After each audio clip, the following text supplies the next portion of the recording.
estamos aprovechando hoy la presencia de Karen. Karen, mil gracias por estar con nosotros, por aceptar esta invitación, y estoy seguro que lo que nos vas a compartir hoy va a ser absolutamente enriquecedor desde el punto de vista del conocimiento en, llamémoslo así, de temas urbanos de desarrollo territorial en un sector tan importante como el de la vivienda. Karen, bienvenida y mil gracias de nuevo por estar con nosotros. Adelante. Bueno, Mauricio, muchas gracias. Andrés, también muchísimas gracias por este espacio. Nuevamente me disculpo por las fallas que tuvimos hace 8 días y por haberles hecho perder esos minutos de su tiempo.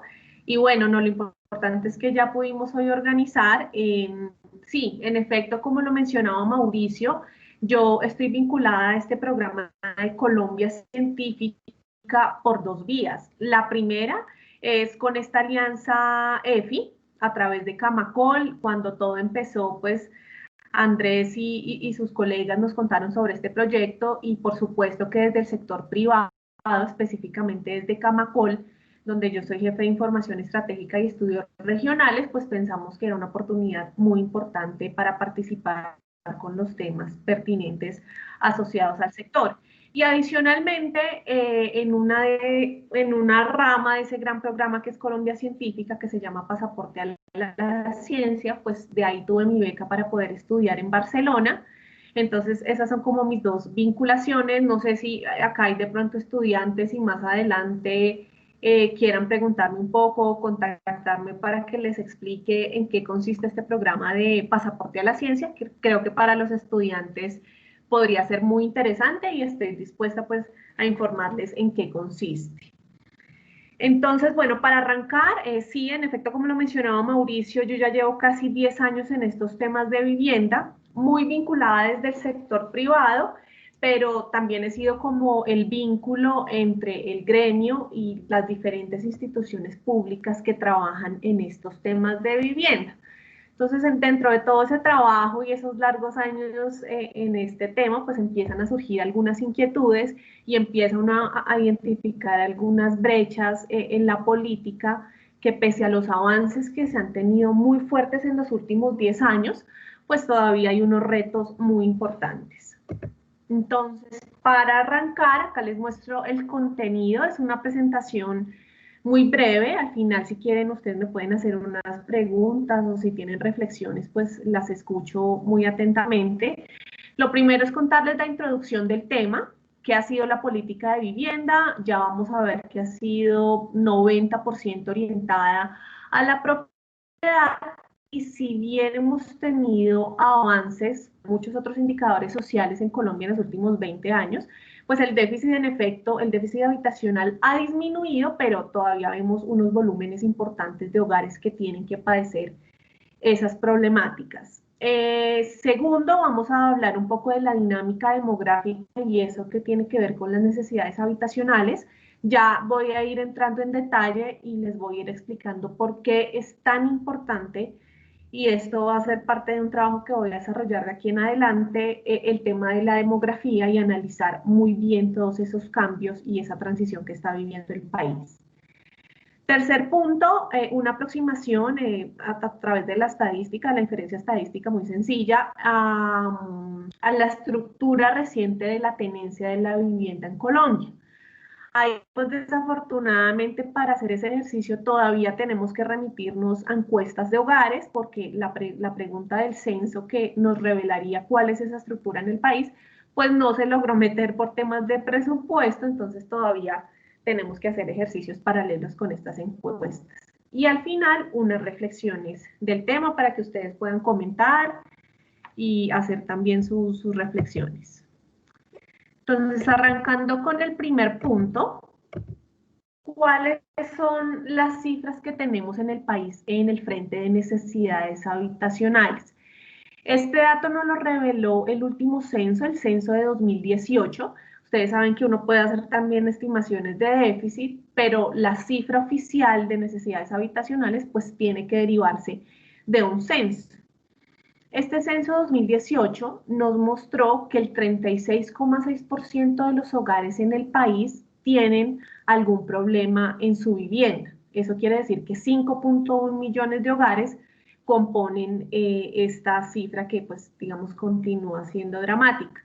No sé si ustedes están familiarizados con el concepto de déficit habitacional, pero este se compone de dos grandes categorías, el déficit cuantitativo y el déficit cualitativo. El déficit cuantitativo, pues, hace referencia a algunas variables de estructura, tema de cohabitación y demás, que revelan la necesidad de que esa vivienda tenga sí o sí que ser reemplazada por una nueva. Y tenemos de otro lado el déficit cualitativo, donde hay unas variables de hacinamiento, algunas variables también asociadas a la estructura de la vivienda, y muy fuerte el tema de servicios, que es donde todavía no tenemos grandes avances. Ustedes saben los problemas de agua que hay en grandes regiones del país, y si bien se ha avanzado un poco, todavía no hay cobertura 100% de estos servicios que son básicos para que los hogares puedan estar en una vivienda digna. Entonces tenemos esa cifra de déficit, y digamos que lo que hacen los países para tratar de disminuir esta problema, una política de vivienda que en nuestro caso, en el caso colombiano, ha tenido transiciones bastante fuertes. Ustedes saben que hacia finales de los 90, hasta finales de los 90, pues teníamos una parte de la provisión que se hacía pública, varias instituciones de estas fracasaron, y finalmente se entregó toda la producción de vivienda, tanto social como no social, al sector privado. En esa estrategia que finalmente por varias razones y por varias, digamos, inclinaciones de la política se consideró más eficiente, pues lo que se ha hecho es que esos instrumentos de política estén fuertemente concentrados, subsidios o ayudas. Entonces, ustedes pueden ver programas como Mi Casa Ya, donde se compone de dos grandes frentes, le dan al hogar una ayuda para la cuota inicial, que es quizás una de las barreras más importantes para los hogares de menos de 4 salarios mínimos, que son los hogares objeto de la política, y adicional, ya que tenemos otra barrera en el tema de acceso a bancos y demás por parte de estos hogares vulnerables, pues se da un apoyo a la tasa de interés para que cubra unos puntos de la tasa de interés. Creo que ustedes que son economistas lo saben más que nadie, las tasas acá en Colombia son bastante elevadas, y particularmente la tasa hipotecaria creo que es la primera o la segunda más alta en Latinoamérica. Entonces, por supuesto que eso es una rigidez bastante alta para que los hogares puedan acceder. Entonces, ese subsidio que se da a la cuota, al crédito hipotecario, que ayuda a cubrir unos puntos de la tasa de interés, nació también después de la crisis que tuvimos en el 98, y los recursos fueron tomados de un fondo que se llamaba Fondo de Estabilización de la Cartera Hipotecaria, que se hizo pensando en que si más adelante teníamos una crisis hipotecaria de ese tamaño que nos afectó bastante, pues pudiéramos tener algunos recursos ahí para poder solventarla. Pasaron los años, hubo muchísima estabilización del mercado inmobiliario y demás, eso es otra discusión, pero logró estabilizarse, y se decidió que esos recursos podrían servir para esta estrategia del programa Mi Casa Ya. Entonces, ustedes lo pueden ver, todos los programas que uno escucha en noticias y demás son orientados, como les digo, a que las personas o los hogares accedan a una vivienda en propiedad. Hay otras que son un poco más territoriales, otras políticas de mejoramiento, de titulación. Digamos que los recursos que inyecta el Estado a esos programas son mínimos frente a los subsidios para estos programas de acceso en propiedad.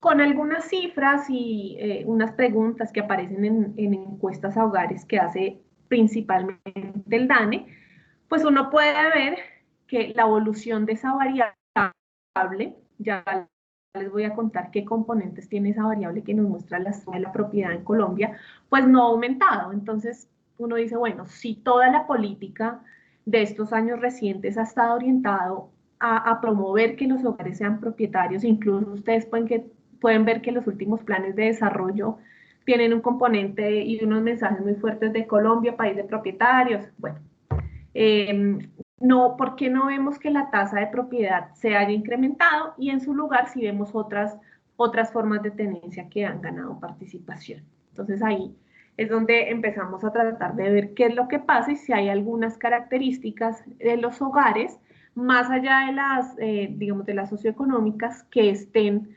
haciendo que esa política no se refleje en la estructura de nuestro mercado de vivienda. Bueno, acá aparece un concepto, este concepto de sistema residencial no es algo que usemos mucho en economía, pero haciendo este análisis me di cuenta que desde la demografía principalmente, los demógrafos y los sociólogos lo usan bastante para los análisis que tienen que ver con los temas de vivienda. Y básicamente este sistema residencial es lo que nos explica un poco esa coyuntura que les expliqué en la diapositiva anterior, cómo interactúan todos esos actores que tienen que ver con la vivienda, con la producción de vivienda, con el consumo, con la regulación y demás. Y aunque uno puede ver varios elementos, casi que en estos tres que tengo acá, se resume un poco cuáles son las condiciones de ese sistema residencial. Entonces, la política de vivienda, por supuesto, porque de ahí es donde se derivan los incentivos a la demanda. El tema de la dinámica sociodemográfica, ya vamos a entender un poco más por qué, pero tema de ingresos, ahí vemos cómo en Colombia hay mucha informalidad, las preferencias de los hogares están muy fuertemente impactadas por el ciclo de vida de los hogares o de las personas, y eso tiene que ver mucho con ese componente demográfico, y por supuesto el tema territorial, ustedes saben, impacta también este sistema. ¿Dónde ve uno reflejado toda esta confluencia de elementos? Pues en la estructura del mercado de vivienda, que en la mayoría de países es fácil identificar a través de cuál es la estructura de tenencia en la vivienda. Acá un poco como a manera de hipótesis que nos va a ir justificando los resultados que vamos a ver más adelante, pues tenemos que la tenencia de vivienda bajo propiedad ha perdido incluso participación, a pesar de esos incentivos que se dan muy dirigidos a la propiedad, y ha tenido una especial disminución para los hogares precisamente que son objeto de esta política de vivienda. En Colombia, los hogares objeto de la política, los que reciben subsidios, SISBEN, bueno, todas estas ayudas gubernamentales son los que tienen menos de 4 salarios mínimos. Y ya les voy a mostrar con este ejercicio de las encuestas cómo en ese segmento de hogares es donde más ha perdido participación en la tasa de propiedad. En su lugar, lo que encontramos es que el arriendo, por ejemplo, ha sido la forma de tenencia que más ha presentado incrementos, y eso se debe en gran medida a la reconfiguración sociodemográfica por la que atraviesan los hogares en nuestro país. Ya pasando a la segunda parte, acá vamos a empezar un poco a ver más en detalle algunos indicadores demográficos y eso que tiene que ver con las necesidades habitacionales, un par de referencias de literatura que les quiero contar y, digamos, para introducir un poco por qué esto es importante, en Colombia hay muchísimos estudios asociados a vivienda desde el tema socioeconómico. Un diagnóstico, mejor dicho, impresionante de por qué los hogares caen en la informalidad, por qué los hogares no pueden acceder a los mecanismos tradicionales o a los que ofrece el gobierno para tener vivienda, pero el tema demográfico ha sido, digamos, bastante mermado y haciendo estudios o casos entendiendo casos de otros países, uno puede ver, por ejemplo, que en la Unión Europea la mayoría de países estructuran sus planes de vivienda básicamente con dos variables, que son variables demográficas, y es el tema de la edad, el tema del envejecimiento poblacional, que es algo bastante sonado en Europa, y la migración, que también genera presiones bastante importantes para los mercados habitacionales allá. Por supuesto, para nosotros también, pero todavía esas presiones son un poco más, digamos, rural-urbana. Pero con esas variables, y conozco un poco de los planes de Barcelona, del área metropolitana de París, ellos estructuran casi que todos esos contenidos, todos esos incentivos que van a dar, todos esos programas con base en esas variables demográficas. Acá les quiero compartir dos citas de unos documentos muy interesantes que revisé. El primero es un estudio de la CEPAL de 2016, donde se destaca que, si bien, y como lo mencioné anteriormente, las relaciones entre la dinámica poblacional y el perfil de los problemas de la vivienda están mediatizados por muchos temas, el esquema de transición demográfica definitivamente se ha encontrado que es un ordenador analítico muy interesante para encontrar cómo se van conformando esas situaciones y esos patrones de comportamiento de la población en lo que tiene que ver con la vivienda. Ahora, la transición demográfica tiene una particularidad y es que para los segmentos de menores ingresos desde la base de la pirámide, pues tiende a ser un poco más lenta, ¿no? Por el menor acceso que estos segmentos tienen al desarrollo socioeconómico de los países y demás. Sin embargo, hay algunos análisis que se han hecho en Colombia donde se muestra que incluso estos hogares de menores ingresos, pues también están atravesando por una transición demográfica importante. Por decirles un dato, el tema de los hogares unipersonales, que es muy fuerte en los segmentos medios y ha crecido de manera importante en los segmentos medios y altos, también se está presentando para los hogares de menores ingresos. Incluso hay un porcentaje grande, creo que es como el 32% aproximadamente, de los hogares unipersonales que están en una situación de deficiencia habitacional. No tienen acceso a servicios, viven en hacinamiento, en cohabitación, etcétera. Entonces, ellos también están atravesando por un proceso, por una transición demográfica importante, por lo menos en lo que respecta a nuestro país. Hay una creencia popular y es que los hogares de menores ingresos tienden a tener todavía muchos hijos, que son familias grandes y demás, pero si bien eso todavía hay casos, todavía puede haber unas situaciones de ese tipo, no es tan generalizado y sí están entrando también en un proceso importante de transformación y de conformación de hogares. La segunda cita que les quiero compartir es un estudio de Andrés Blanco, él es un investigador del Banco Interamericano de Desarrollo.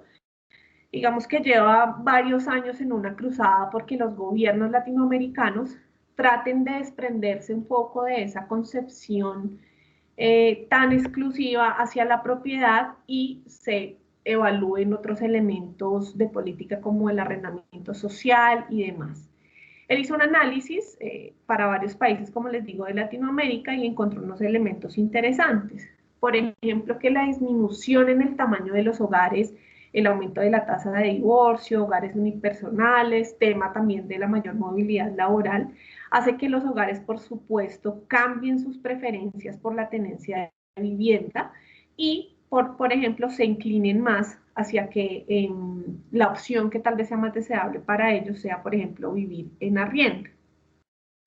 Algo que encuentra él también evaluando otros casos de países europeos es que la caída de la tasa de propiedad parece un fenómeno mundial. O sea, en la mayoría de países ya se ha visto que la sostenibilidad de llevar a que todas las personas que conforman una sociedad sean propietarios, pues seguramente no es deseable, además porque eso tiene que ver mucho con los ciclos económicos y es bastante, digamos, una política demasiado procíclica. Entonces puede que no sea lo deseable. Ahora, él mismo en este estudio dice, no hay una relación que uno pueda identificar claramente donde países que tienen altas tasas de propiedad sean más desarrollados o menos desarrollados. Uno casi que puede encontrar un caso para cada situación. Está, por ejemplo, Singapur, donde la tasa de propiedad es supremamente elevada y es un país, como sabemos todos, muy desarrollado, pero también está Alemania, que igualmente un país desarrollado y en las tres ciudades principales la tasa de propiedad no supera el 30%. Tienen un fuerte esquema, sobre todo en tema de vivienda social, que está dirigido a que los hogares accedan al arriendo, son personas jóvenes que tienen movilidad laboral o migrantes que no tienen las condiciones para acceder al sistema financiero y demás. Entonces, no hay nada claro, pero sí hay una realidad y es que en todos los países la tenencia ha disminuido y se ha diversificado un poco esas maneras de acceder a la vivienda en los diferentes países. Acá tengo un breve resumen de los indicadores de qué es lo que está pasando en Colombia en el frente de la dinámica demográfica. El primero es tal vez el más importante, la tasa de urbanización en 2020 está estimada en 77%. Creo que somos el tercer país que más ha incrementado en Latinoamérica esa tasa de urbanización. Eso se debe a muchas cosas, el tema de la migración por tema de violencia y demás, pero digamos que hemos acelerado bastante esa tasa de urbanización y por supuesto esa llegada de familias y de personas a los grandes centros urbanos pues genera presiones sobre los servicios asociados a la vivienda. El segundo bullet que tengo acá es cuál ha sido el crecimiento tanto poblacional como de los hogares. Y ahí vemos que en el primero hemos crecido a una tasa del 1,3%, mientras que si vemos el crecimiento de los hogares entre 2016 y 2020, ese crecimiento ha sido de 2,2%. Y ahí es donde empezamos a ver como esas presiones también que se generan por otra vía sobre la vivienda. ¿Por qué? Porque los hogares están creciendo a un ritmo mucho más acelerado de lo que lo hace la población y eso se debe al tipo de conformación de hogares. Hay muchas más personas solteras, hogares que de pronto se forman entre amigos para ir a una determinada ciudad a estudiar. Bueno, ha habido toda una transformación en ese frente de cómo las personas están decidiendo conformar o crear un hogar. Por último, tema de la fecundidad, creo que si ustedes estuvieron pendientes de lo que fue la publicación de cifras del censo 2018, particularmente este indicador de fecundidad, que no lo teníamos dimensionado, que no creíamos que iba a descender tanto, fue el que alteró las proyecciones con las que estuvimos trabajando antes de que se hiciera el censo, es decir, entre 2005 y 2017. El DANE hace unas proyecciones con algunos indicadores, uno de esos indicadores es este de fecundidad, y hasta ese momento pues se creía que iba a ser un poco más alto, que seguramente iba a estar por encima de 2 hijos por mujer. Creíamos que por esa razón íbamos a hacer muchos más colombianos, más hogares y demás, pero resulta que esa tasa de fecundidad empezó a descender de manera importante y el dato para 2018 a partir del censo es de 1,9 hijos por mujer. Acá incluso tengo ese gráfico para que ustedes puedan dimensionar cómo ha sido esa reducción. Hacia el 2005, o en ese dato de ese censo, teníamos una tasa de fecundidad de 2,3 hijos por mujer, y ya 2018, ahí está mal el label, ese dato es para 2018, estamos en 1,97. Por supuesto, si uno veía esto hacia los años 70, eran casi 6, 7 hijos por mujer, y hemos venido descendiendo. Esta variable es la que de alguna manera ha determinado que esa formación de hogares sea muy diferente. Las mujeres obviamente ahora están más metidas en el mercado laboral, tienen mucha mayor formación académica y demás, y eso hace que se retrase la decisión de tener hijos, la decisión de conformar un hogar, de casarse, etc. Otro indicador importante acá es cómo ha crecido la esperanza de vida. Hacia el 2005 teníamos que la población en promedio tenía una esperanza de vida de 73,2 años y hacia 2018 ya estamos en 76,2.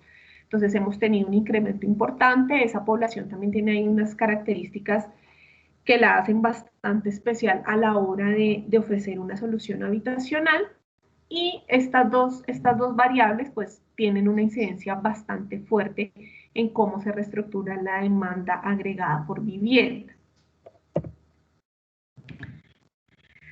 Acá para cerrar esta parte de indicadores y para que ustedes vean un poco cuál ha sido esa respuesta del sector privado, que es, como les digo, el que tiene en sus manos toda la producción de vivienda y de vivienda de interés social. Acá les estoy mostrando cuál es la oferta de vivienda social. Y ustedes pueden ver cómo hacia 2010 estábamos hablando de que los constructores ponían en el mercado unas 20.000 viviendas de interés social, y en junio de 2020, este es el último dato que tenemos, ya estamos en unas 66.500. Ha sido bastante grande, la participación en 2010 era como más o menos 32%, y ya en 2020 estamos diciendo que la participación del mercado de vivienda de interés social es 45%. Es decir, que el mercado parece haber respondido con todos los incentivos, no solamente los que les expliqué que existen sobre la demanda, sino también algunos que ellos tienen para la producción de vivienda, exención en renta, la devolución del IVA de los materiales que utilizan en estas viviendas. Entonces, digamos que si uno hace la ponderación en el frente económico, esta política de vivienda social sí ha sido bastante exitosa, pero parece que la focalización no ha sido la deseada. Si ustedes ven las ventas de vivienda, y ahí también le puede sonar en principio un poco raro, las ventas de vivienda social han incrementado también de manera muy importante, pero parece que es más hacia unos segmentos bajos, medios o medios los que están accediendo a estos beneficios, aunque hay controles sobre los programas de Mi Casa Ya, que sea para hogares que obligatoriamente tengan menos de 4 salarios, que no sean propietarios, bueno, hay varios requerimientos. Sí parece que pues hay una filtración y los que acceden finalmente a estos beneficios no tienen del todo las condiciones que, por ejemplo, nos ayudarían a disminuir de manera más radical la incidencia del déficit habitacional. Pasando a la tercera parte y viendo cuáles son los resultados en esta variable que les mencioné de estructura de la tenencia. Bueno, antes de contarles un poco el ejercicio que se hizo con gran encuesta integrada de hogares, acá tengo unas cifras un poquito más viejas de lo que ha sido el esquema de tenencia de vivienda, reconstruyendo la información de algunos censos. Ahí está el del 38, 51, 93, 2005, que si bien no son netamente comparables porque la definición de vivienda o de hogar pues cambiaron, pero sí le dice a uno cómo la incidencia de la propiedad ya venía perdiendo algunos puntos y el arriendo ganando participación. Esto es para el total nacional, no solamente centros urbanos. Y claro, hay muchas justificaciones. El tema de la violencia que fue fuerte entre los 60 y los 70, pues hizo que muchas personas abandonaran viviendas en propiedad en las zonas rurales y tuvieran que dejarlas para migrar y seguramente vivir en las ciudades en condiciones de arriendo, incluso de informalidad u otras condiciones mucho más deficientes.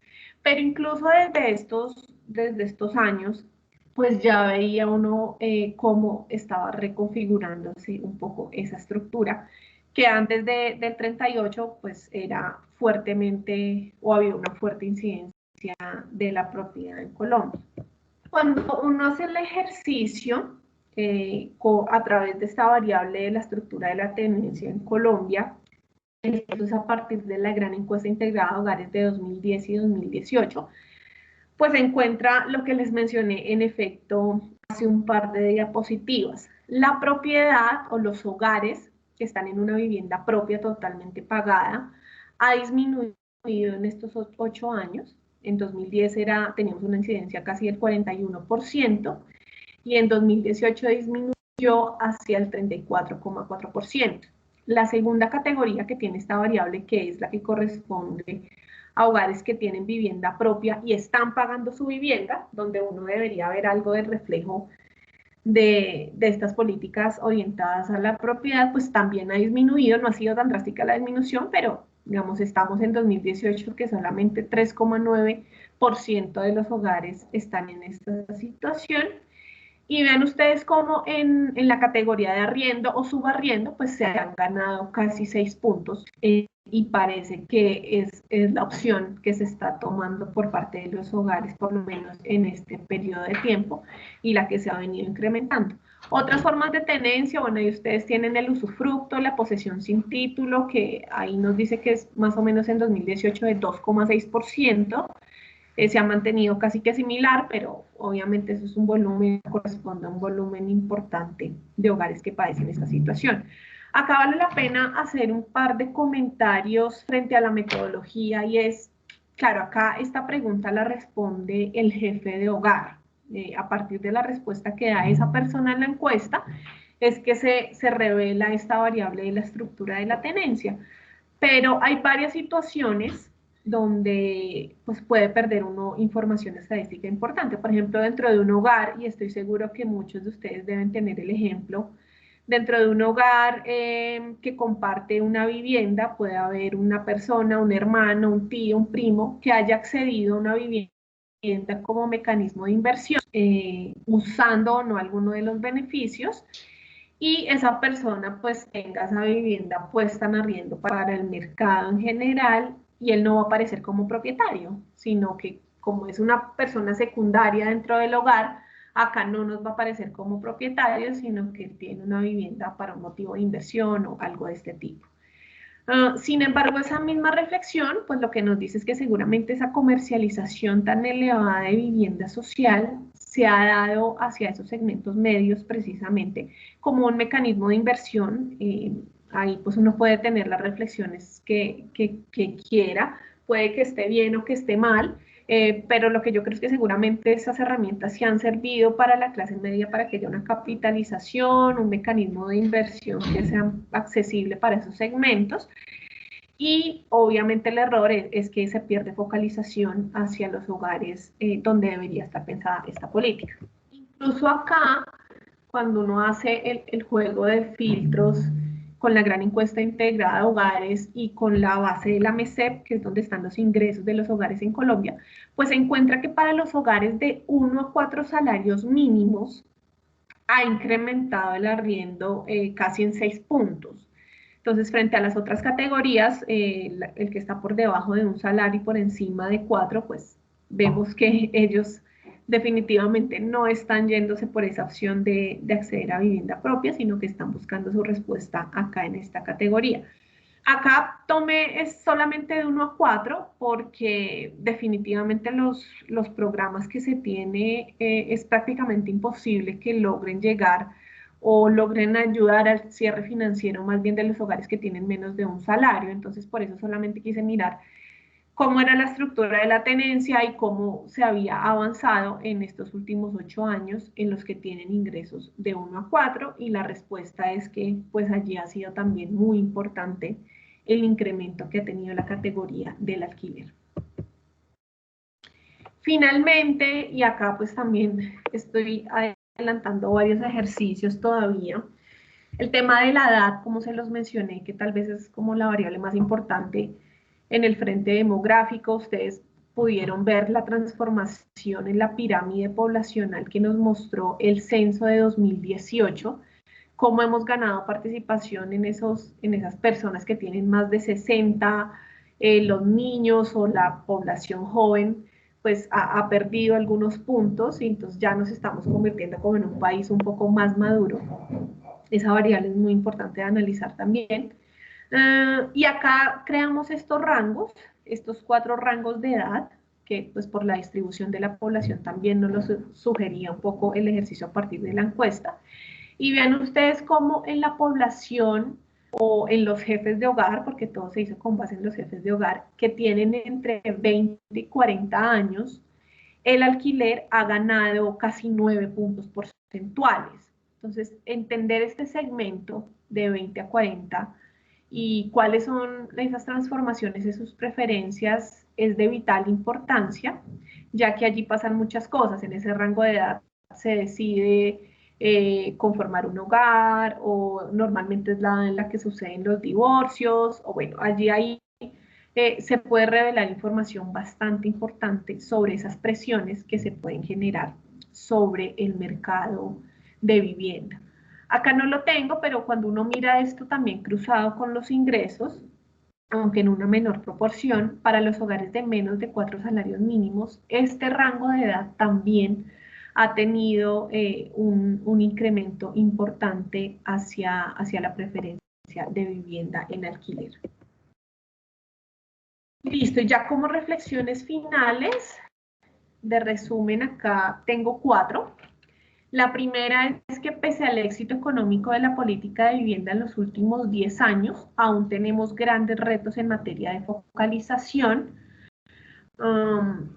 Es innegable que esta política de vivienda ha movido industria, ha movido mano de obra, pero definitivamente el aporte, digamos, en materia social todavía se está quedando corto. La segunda reflexión que les quiero plantear es que con estos resultados que vimos respecto a la estructura de la tenencia en el país, pareciera que todavía no hay una concordancia con los incentivos que tenemos diseñados hasta el momento. Entonces, eso es un llamado a que se tiene que diversificar un poco más esas opciones que se están dando desde la política. Tercero, incorporar este tema del análisis demográfico es muy importante. Los economistas no solemos hacerlo. Yo creo que en la literatura que revisé, donde se asociaba demografía a demanda de vivienda y a entender el mercado de la vivienda, si encontré uno entre 10 fue mucho, pero sí se puede hacer estudios estructurales y estudios, digamos, sistemáticos que nos ayuden a dimensionar esta variable. Y por último, desde el sector privado, que es donde yo pertenezco, he visto que se está trabajando mucho en el diseño de proyectos para el alquiler. Digamos que desde el mercado inmobiliario se llaman proyectos de multifamily. Ya ellos tienen súper leída la demanda. Por supuesto, la focalización va a seguir siendo hacia segmentos medios y altos, pero es el llamado para que desde el gobierno se trabaje en opciones un poco más claras en este tema de alquiler para que se diversifique la política de vivienda en nuestro país. Entonces, eso es lo que tenía para contarles. No sé si hay comentarios, Andrés, o si tú me ayudas de pronto a dar la palabra si alguno quiere mencionar algo. Muchas gracias, Karen, por la presentación. Y sí, en efecto, tenemos un espacio entonces para preguntas. Si alguien tiene una pregunta puede levantar la mano, si prefiere enviarla por el chat. Cualquiera de los dos mecanismos funciona bastante bien. Entonces estoy atento a manos levantadas. Bueno, mientras te quería ir preguntando una cosita, y es, al principio mencionabas que hay algunos factores como por ejemplo la informalidad que pues tiene una incidencia grande, sobre todo porque gran parte de la política de vivienda, o bueno, gran parte no, al menos el componente asociado a la vivienda BIS va encaminado también hacia el Fondo Nacional del Ahorro. Eso implica pues que la política de vivienda debería ir un poco más allá incluso del mismo Fondo Nacional del Ahorro. En ese contexto, digamos, el déficit de vivienda para esos grupos poblacionales particulares, ¿qué alternativas de política tiene, además de estos subsidios directos que se están dando a la demanda? Bueno, pues ahí lo que te puedo contar frente a este gobierno que está trabajando es para atender el déficit cuantitativo, la única opción son estos programas de Mi Casa Ya, hace un tiempo el tema de un programa de ahorro que había. Entonces es netamente atendido por la opción de que tú accedas en propiedad y te dan algunas ayudas para tu cierre financiero. Entonces, claro, por eso es que queda ahí un poco desamparado. Y en el tema del cualitativo, donde se necesitan más de mejoras, titulación y demás, el ministro Malagón, y eso sí ha sido algo muy novedoso porque los gobiernos anteriores no lo incorporaban, tiene un programa que se llama Casa Digna, Vida Digna, y ha logrado a través de las diferentes entidades territoriales conseguir algunos recursos importantes para que las viviendas que se encuentran en esa categoría del déficit pues alcancen algunas mejoras. Entonces, obviamente no han sido recursos muy amplios y creo que es por el tema de los incentivos.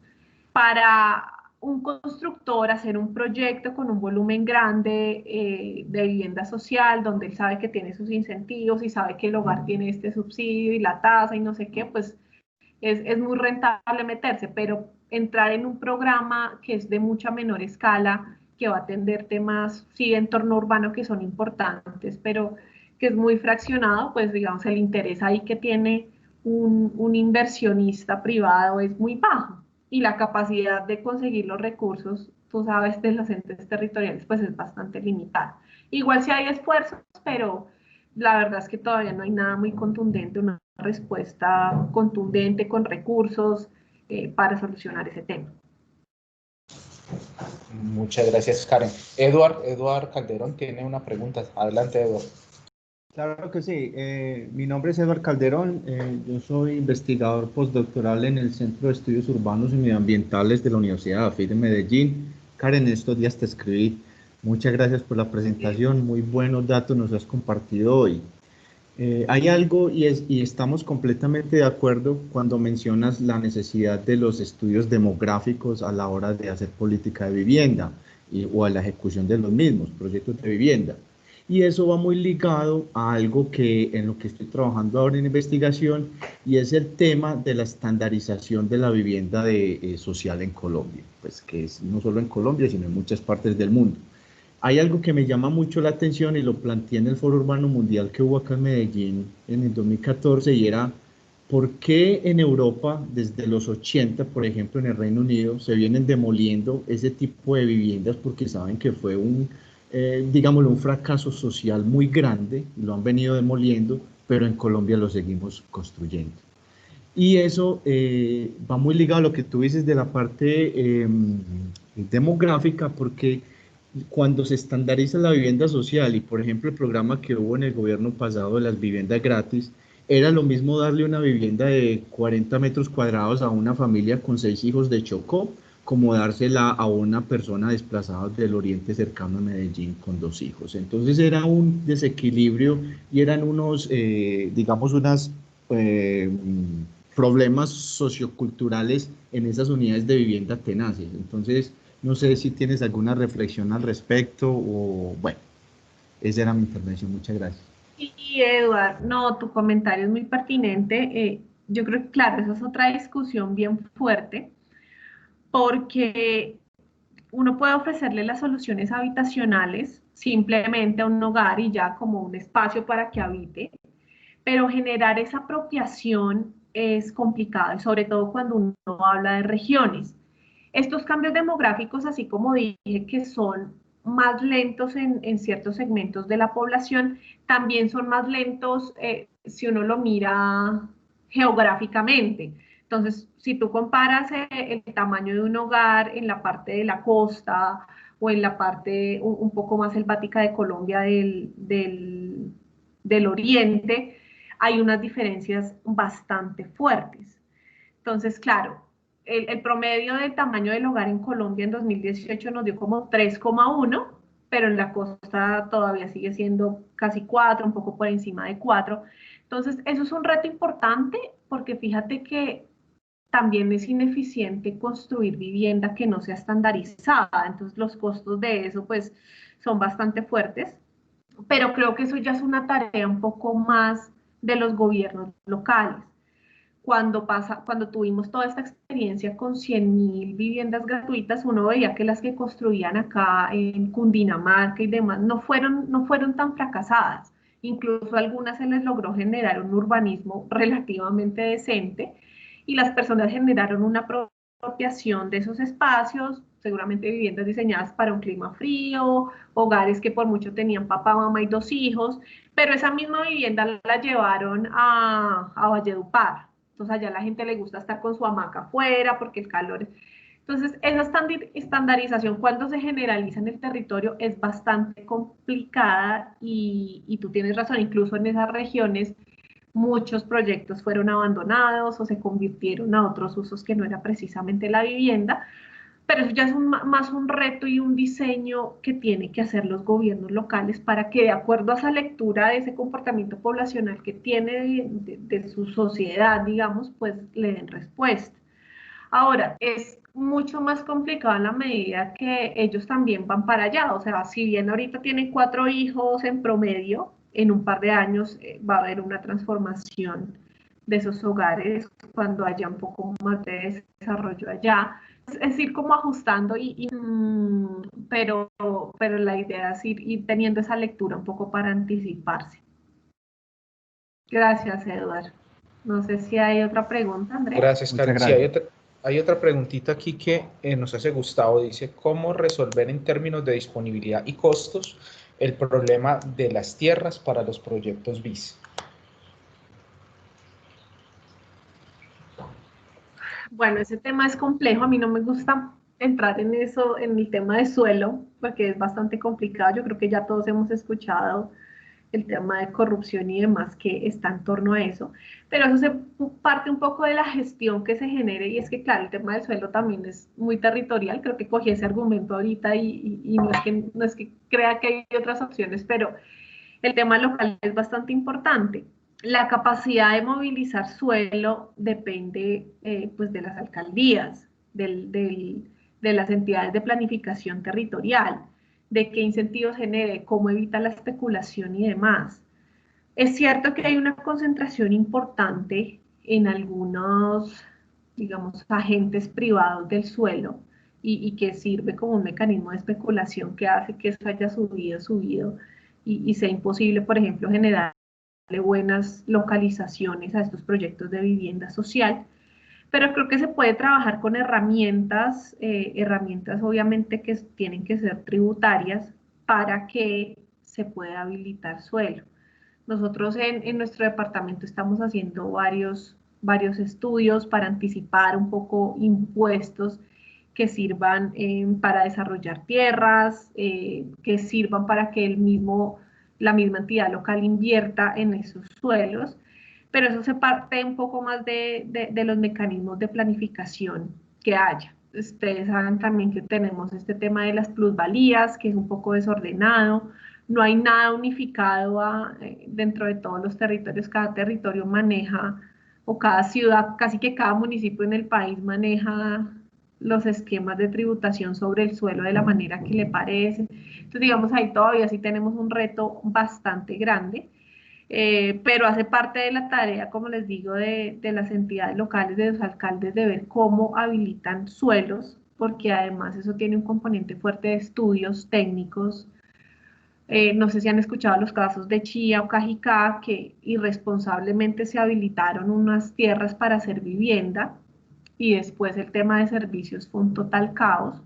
Entonces se necesitan recursos para hacer estudios, los estudios técnicos que nos digan que eso puede tener acceso a servicios, que no estoy de pronto atropellando alguna entidad fluvial o algo que después pueda generar problemas, inundaciones. Bueno, son muchos recursos que se necesitan para poder habilitar suelo de manera eficiente y que después no vaya a tener ningún problema. Hemos tenido muchos problemas por eso. Hay un COMPES que trató de inyectarle recursos, que es el de postmodernos, para hacer estudios y demás, pero todavía, digamos, no se le inyectaron los recursos que se creía. El gobierno pensó que había hecho una inversión súper millonaria y cuando fueron a hacer los primeros estudios, que creo que los iban a hacer unos españoles, pues eso alcanzó como para hacer uno de los 20 estudios de suelos, ambientales y todo esto que había que hacer. Entonces, ahí en ese tema de territorio es un poco más complejo. Muchas gracias, Karen. No sé si hay alguna otra pregunta, alguien más, algún comentario adicional. Bueno, Karen, no, pues de nuevo agradecerte por la presentación. Al principio nos habías dicho que quizás te gustaría hacer algunos comentarios sobre el programa de Pasaporte a la Ciencia. Tal vez me pareció entender. Sí, pues este es un Entonces, si programa que también... quieres... No, Listo, nada, este te es un... quería decir que si quieres para cerrar, entonces nos cuentas un par de minutitos sobre ello. Perfecto, sí, este programa igual ustedes pueden encontrar toda la información en internet, Pasaporte a la Ciencia se llama, y es un programa que busca que las personas que van a estudiar afuera lo hagan en algunos focos de reto país. Ellos le llaman reto país, que son esos temas donde tenemos grandes debilidades, esos temas donde todavía tenemos que avanzar mucho socialmente o en temas de investigación y desarrollo para poder cubrir esas deficiencias que tenemos en Colombia frente a esos grandes focos. De economía hay bastantes, de bioeconomía, bueno, hay varios temas, uno también es el tema urbano, pero ustedes pueden meterse y buscar toda la información y la verdad es que están recursos para que uno esté relativamente tranquilo, no hay un tope frente a la universidad en la que seas aceptado, te dan para tu sostenimiento y demás, entonces creo que vale la pena que lo revisen. Y si tienen alguna duda, pues les puedo dejar mi correo. Andrés, tú les puedes enviar mi correo, yo no tengo problema para que me contacten, o también si tienen dudas o quieren más información frente a la presentación, me pueden escribir sin ningún problema. Muy bien, Karen. Si quieres me regalas tu presentación y cuando envíe el link al video, envío también la presentación y tu correo para que lo tengan ahí presente. Listo, perfecto. Entonces yo te la mando ahorita en un ratico. Bueno, pues muchísimas gracias a todos, especialmente pues a Karen por la presentación. Les estaremos contando de nuestro próximo seminario y pues nada, muchas gracias y buen resto de día. Que estén muy bien. Gracias a todos, buen día. Gracias. Hasta luego. Hasta luego, feliz día. Igualmente, hasta luego.